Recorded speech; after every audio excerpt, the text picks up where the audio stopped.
Hello and welcome. I am Dr. Anil Joshi. Welcome you to my series Iconography and Temple Architecture Perspectives. In the contest, we visit different temples, we go there personally, we photograph, we videograph them, we gather information from local guide, local people, local boards, local brochures, and bring them back. Then we analyze them, we gather information from the web, from the Google, from the different videos, and then we prepare a small presentation on what I understand from all that thing, or how the greatness comes from.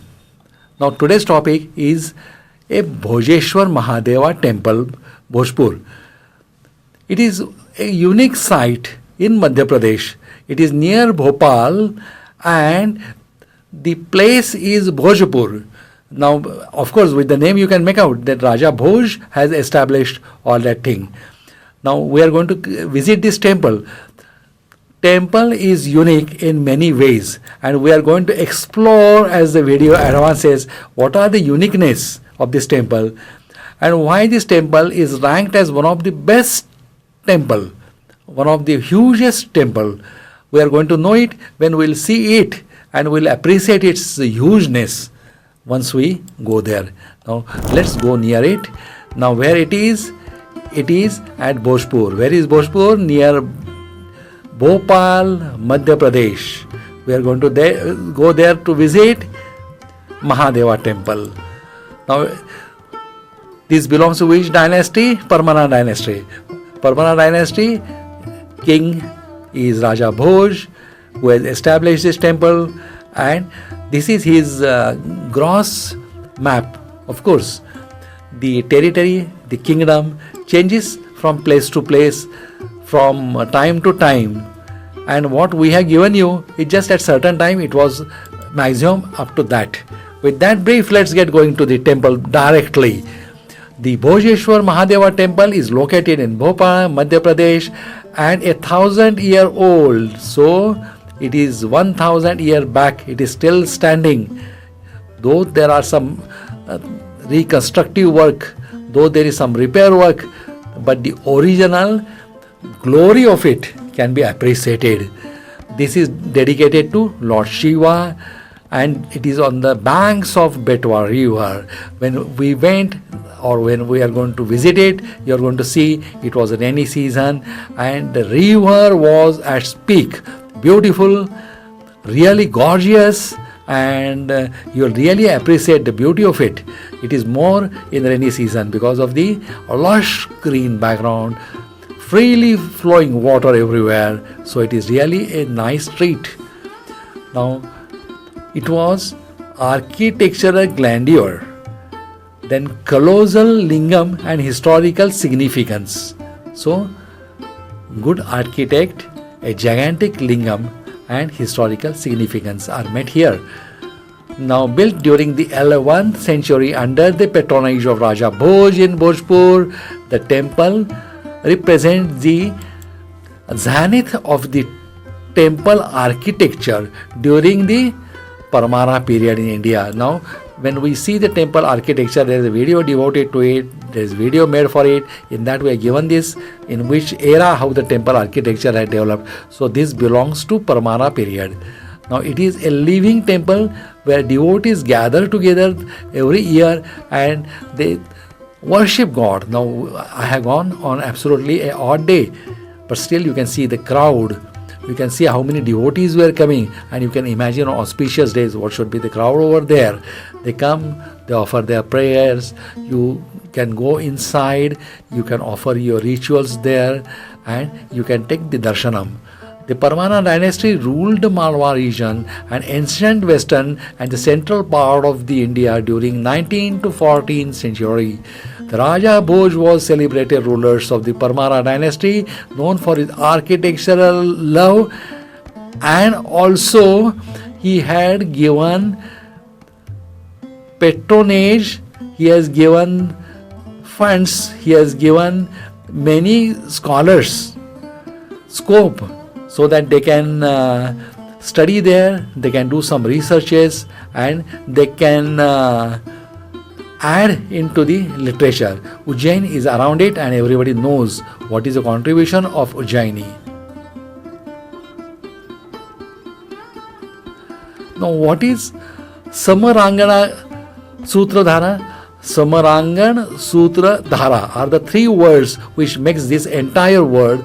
This is one of a architectural development which has taken place by or that was supported by Raja Bhoj.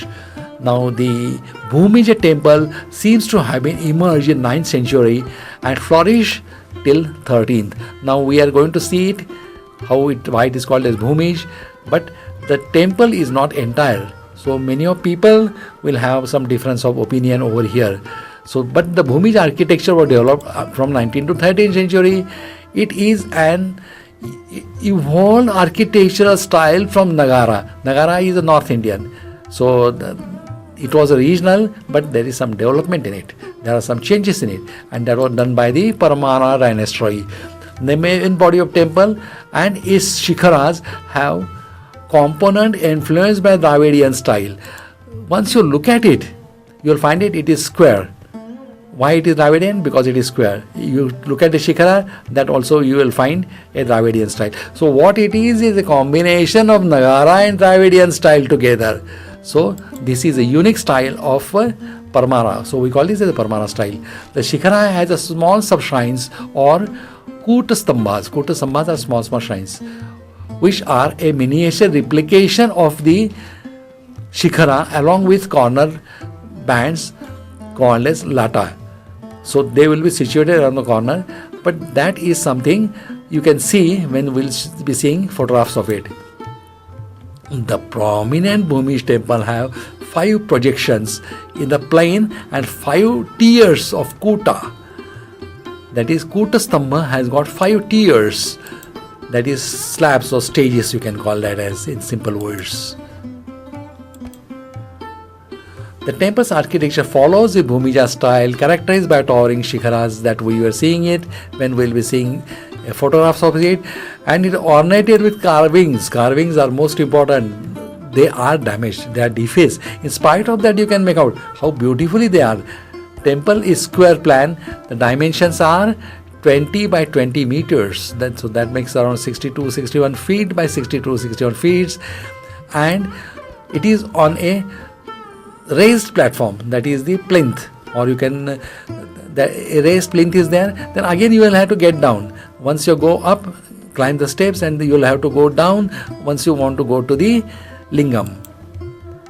The temple comprises of the Garbhagriha sanctum, which is incomplete ceiling and raised platform. So ceiling is incomplete, platform is raised, that is called Jagati also, and towards west there is a entrance of Garbhagriha.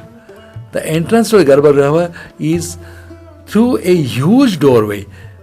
It is a doorway. Once you are seeing in the picture, you will appreciate. No temple I have seen such a huge doorway. So it is one of a gigantic. The temple itself is gigantic. So door is also gigantic. The temple has 4 12-meter high columns inside. So you can make out around 38-40 feet. A single stone column goes from the bottom till the ceiling, and they are on the 4 side, and they are mainly weight bearers of the superimposing structures. That is, shikhara is rest on these 4. You can imagine the strength they must be having, or you can imagine the engineering they must have designed. The raised extended platform was probably designed post-Bhoj rule for the mandapa, that is the pillared hall, which lies incomplete today. We are going to see it in a photograph. The most notable feature of the temple is the massive lingam, measuring approximately 2.3 meters in height and 5.4 meters in circumference. So it is such a giant that you can see the people in front of it. They are just at bottom of it. The site is on pedestal, which is approximately 8 meters in height. So the first is pedestal, that is 8 meters, 25 feet. On that there is a lingam, which is around 3 meters, that is around 10 feet in height. Height is around 5.4 meters, 5.4 meter makes 15 feet, 16 feet. And circumference is around 3 meters. So it's a huge, the height, a platform first is 25 feet. On that, lingam itself is of 10 feet. You can imagine how much tall it should be, and that I'm going to show you in the photographs. The Garbhagriha has initially designed to have a massive carbureted ceiling, which is based on the layout and scales of the existing temple that would have been at least 100 meters high. Can you imagine what makes it 100 meter high? It will be a tallest temple in the world, taller than that of the Tanjore of Cholas. So Cholas has less than that, but this temple would have been more than that in height. Further features that makes the temple outstanding is the presence of the line drawings of the temple and the other structure that were intended to be structured on the site. These are drawings of the temple layout, mandapas, pillars, then lintels, doorways, then capital columns and spacing. I'll tell you what it means. There is a rock to the side of the temple. On that rock, like we got a engineering blueprint and then we got a model in modern days. In similar way, they have made a line diagram of this temple on the stone which is next to it. So that will give you a clear idea how they have designed it. The drawing matched the existing temple. So that means that was made before the temple or by the Sutradharas. That is, the Sutradhar is a person who controls all the engineering activity, and he plans it and gives this to the sculptures for the constructions. Now the unused carved stones or masonry blocks and the earthen ramps made to lift the blocks can be still seen around the temple. The ruins of the dam can be seen along the river Betwa, which was built to create a vast official lake here. So that you can see. Photographs I have not given of that, but you can see it from the top that there was a dam made here to create a large reservoir of water that is mainly for the temple purpose and for the town around. So that is one of the best part of the temple, that wherever they are building a temple, they are seeing that the water requirement of that area town is fulfilled. So that was a great vision by the kings. The architectural grandeurs, the temple monumental proportion, colossal lingam and the intricate carving showcase the architectural brilliance and engineering marvels of the Parmara dynasty. The temple's colossal size and ambitious vision contribute to the exceptional value. The temple offers a glimpse of the Raja Bhoj extending empire and exceptional vision of a sustainable model by integrating or grafting architectural and technological advancement and implement them in the temple. Temple architecture was evolving all over the India. But the best side of Raja Bhojaraj was he was trying to collect the sturdiest and strongest designs all over India to make his temple one of the glorious. And a model was being prepared, considering that they were preparing model, and the model then was getting implemented into the temple. So that was the great way of executing a plan. The Bhojeshwar Mahadeva temple holds historical significance as the testament to the cultural and religious patronage of the King Bhoj and Parmana dynasty in 11th century. It provides insight into the socio-cultural and spiritual architectural aspects of the ancient India enriching. So that was the best reflection of whatever social, economical structure or appearance of that time. Our understanding of the historical context and the cultural tradition of that time is based on the inscriptions and the temple architecture, how they were implementing. Now the cultural legacy. The temple's unfinished construction represent a significant cultural legacy. It reflects the aspiration, religious beliefs, and the artistic endowments and that of the Parmara dynasty. The construction of the temple paved a way for subsequent temple architectural development. So we had taken this inspiration and constructed many temples, but nobody could construct it as huge as this. In India, which involved the complex incorporations of the correlation and text drawings and structures. If we see the world at that time, what was constructed, how were the buildings, and look at this. These people were not only miles, they're generations ahead. Whatever they created was not there in the world. So they were the pioneers for that. Now let's see point by point what makes it special. The Bhojeshwar Mahadeva temple exemplifies exceptional architectural creativity and grandeurs.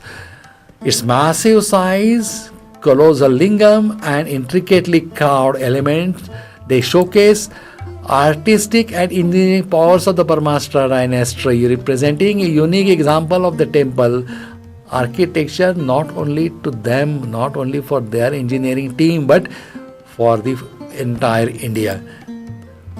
The temple is rare example of the site with architectural working drawings and carved on the rock.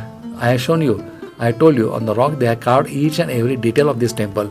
So this was a map or blueprint prepared before starting a construction of the temple. So that is another marvelous thing. So the temple has a rare example of site architecture, working drawing, and that also carved on a stone that nobody can wash it. Nobody, it cannot disappear. Now which provides an insight to the intended design of the temple and provides clue for the vision and procession involved in the construction and monuments. So that was the great vision, the great way, great teamwork and great foresight they had.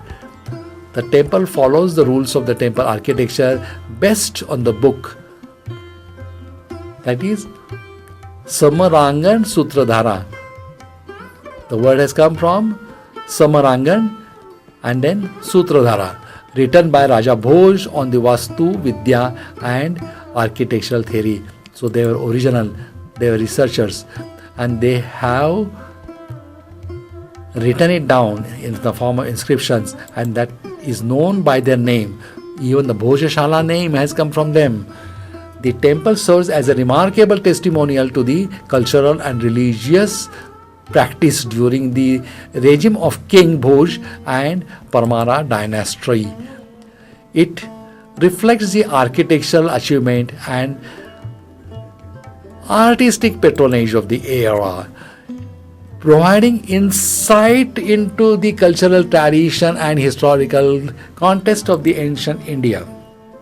Look at the beauties, look at the perceptions, and look at the findings, how many we can get. Furthermore, the Bhojeshwar Mahadev temple represents the outstanding example of Bhumija style. We have told you what the Bhumija style means. The architecture characterized by curvilinear towers and intricate carvings. Its colossal size and unfinished construction reflects the ambition vision of the King Bhoj, making it an exceptional architectural ensemble for the medieval period. The huge block of carved masonry can still be seen scattered around the temple complex. Once you visit it, you will find that also. You will find a big ram also on which the things were carried. They were half distracted, but you can make out how they would have been when they were there.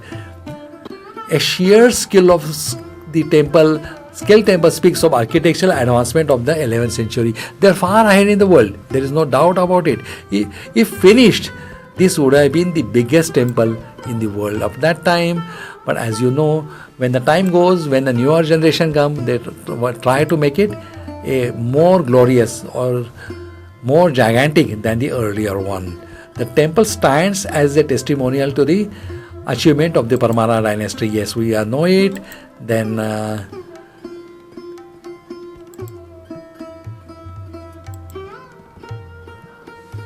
not only this, but the Parmara dynasty implemented this to the many other places where they indicated whether they used large blocks, then elaborated doorways, they collaborated ceilings and structural features which were characterized in the temple were also implemented, not to this extent but to lesser or smaller extent in somewhere else, to make that as the Bhumija style of constructions.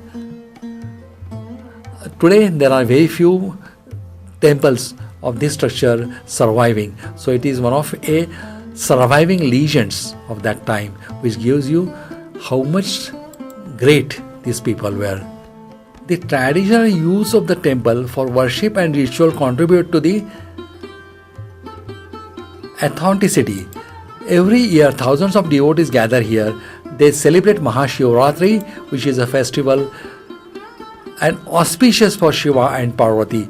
The temple stands in harmony with the remains of the temple masonry parts.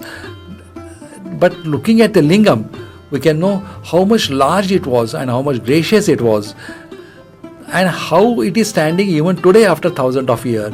Overall historic site is an amalgamation of temple complex and its valley settings that included the ruins of the Raja Bhoj Dam, where that is on the river. You can see it. There are ruins of it, they are not completely, but that gives you the vision that Raja Bhoj wanted to build a dam over the Betwa river so that there will be a good reservoir. Where we see such big reservoir, that also in the Bhopal, the upper lake, large lake, that was a artificially prepared lake by the Raja Bhoj, which is approximately long, large, and it can even today completes the requirement of the Bhopal town. Now apart from these, there are temple remains of the Ashapuri nearby, that is a nearby place, which together with the Bhojpur and other 70 sites and around the Bhojpur were fragmented of the Parmaras. So they all make together what Parmara has done in their construction styles. So Bhojpur and 70 kilometer area around it, we should take into consideration. Now let's compare them with the other similar properties. The Bhojeshwar Mahadev temple resembles the Brihadeshwara temple, where it is at Tanjore. It is an excellent example of Dravidian architecture. Why it is known as the largest? Because it has got the highest height and it is intact today, even after so many years. In terms of scale and grandeur, today we are seeing it partially ruined, but if it would have been intact, it would have been larger than this. The Brihendeshwar temple complex demonstrates a progressive development of the high Chola architecture and art in the 11th century, and here we are seeing that is Bhoj architecture, that is Parmara architecture, built during the same period. Both are of the same age. Then Bhojeshwar Mahadev temple too represents the meticulousness articular practice. They have to make it design earlier, and in the same proportion the temple should be constructed. So they should have a conversion factor without a computer. So that was great on them that they could do that. Now, if finished, the shikhara of the temple would have been supposed to be highest or higher than Brihendeshwar temple at Tanjore. If completed, the shikhara of the Bhojpur Mahadev temple would have been at least 100 meters, that is 300 feet high, which is almost 1.6 times higher than Vimana of the Brihendeshwar temple, which soar a height of 59.82 meters overall from the ground. So where is 60 meters, where are 100 meters? The largest temple today what we see is the 60 meter intact. This temple is partially ruined, but it would have been at least 100 meters, at 40 meters, 120 feet more than the earlier temple. Look at the giantness. Similar to the Brihandeshwar temple, Bhojeshwar temple has a massive entrance. The entrance gate is very large, both have got large, and incorporate extended platform for the mandapa. What are the mandapas? Sabha mandapa, then comes the Nandi mandapa. Here only Nandi is there, it is partially covered, so that will be called as a Nandi mandapa. Then there can be another. This can be connected by Antarala. This is not here. So this temple is slightly different in that way. There are many components of the temple. Here we are seeing only Garbhagriha. Maybe because that is the only thing remaining. Then Bhojeshwar Mahadev temple was a milestone in the journey of the creating monuments. The temple that followed later, such as Bijamandal, then Vidisha, then Udayeshwara temple, then Udaipur temple. Then Udayeshwara temple is a Bhumish type that has the constructed by the king Udayaditya in the early 11th century. So this temple is also of same time. The temple has a Garbhagriha, Mandapa and Ardha Mandapa. That is what I told you. This temple has got only Garbhagriha and Nandi Mandapam. So these are the differences between the construction of the similar time. One thing we are seeing is the Bhojeshwar temple. Here we are seeing is the Mahadeva temple. The temple Shikhara is an exquisite structure that is richly carved in a... Now what is the sandstone?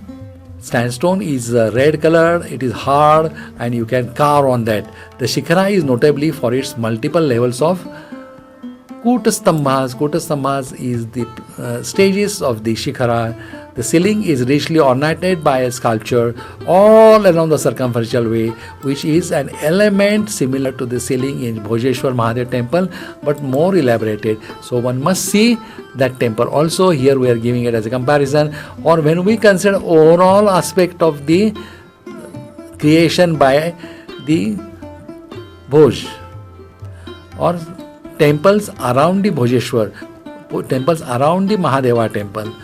Now the temple is significant in being one of the early Bhumish temple constructed during the Parmara region. So here we are seeing this temple as well as Parmara temple in the radius of 70 kilometers. Now we have enlisted them, we have given you the details of them, and that was a very brief. Our other videos describe them in a larger detail. Now let's go to the site. This is the way we were going. It was a rainy season, lush green. You can see the rice farm. They call in local language as Dhan. Now, I have come to the premises of the Mahadeva temple. It was raining at that time, so I am at the outside road of the Bhojpur. From here you can see the temple. It is raining so heavily that you can see the faint outline of it. Now we are going to go near it. Look at this. Now we are going slightly closer to the temple. Look at the hugeness. Look at the hugeness. We are going still nearer. This is taken from the road which is away from the temple, maybe at a distance of around 500 feet. Now we are going towards the temple. You can have a look at the rocks over there. You can see the river also from the trees.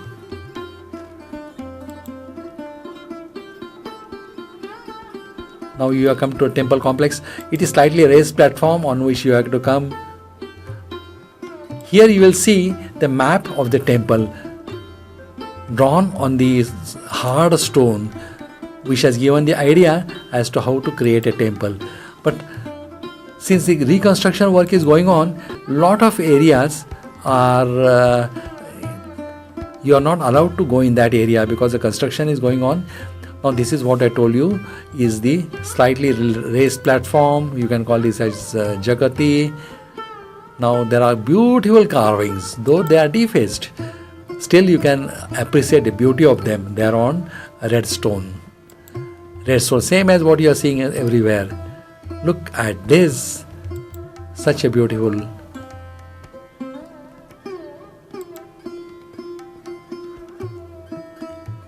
Now we are entering the temple. It is slightly a raised entrance. From there, first you have to climb up to go to the entrance. Entrance is very, very huge. You will see it in the other distant photographs also, or in video also. Now once you go into the temple, you can see a raised platform. First is raised platform. On that there is a giant Shiva Lingam. You can go right up to the Shiva Lingam, and there is also a circumambulatory Pradakshana Patha. So you can take a rotation also, you can take darshanam also, you can offer your rituals also. We are seeing here different videos. Now same thing which we have described just now, we will be seeing in the videos. Do enjoy it. That will give you an idea how much grand or gorgeous it is.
With that, we are coming to end of lecture. I thank you for giving me your valuable time. I hope I have given you a good idea about the temple architecture, then dynasty, then year-wise development in the temple architecture, and also in which way differs from the surrounding temple as well as other temples, makes it as a unique temple.